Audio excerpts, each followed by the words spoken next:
ఈరోజు జోగి రమేష్ అరెస్టుని స్వాగతిస్తూ ఉన్నాం.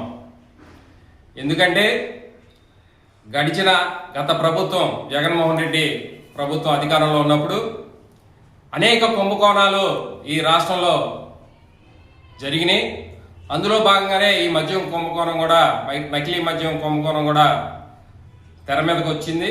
ఏదైతే జనార్దన్ అనే వ్యక్తి ఇచ్చినటువంటి వాంగ్మూలాన్ని ఆధారంగా ప్రభుత్వం గత నెల రోజులుగా ఎంక్వైరీ చేసి ఆధారాలు సేకరించి ఈరోజు జోగి రమేష్ అరెస్ట్ చేయడం జరిగింది.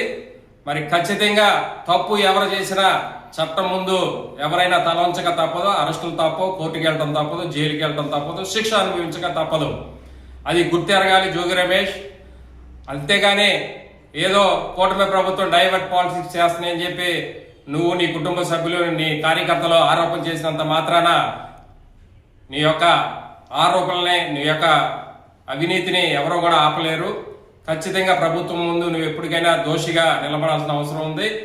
శిక్ష అనుభవించక తప్పదని చెప్పి సందర్భంగా జోగి రమేష్కి తెలియజేస్తా ఉన్నాం.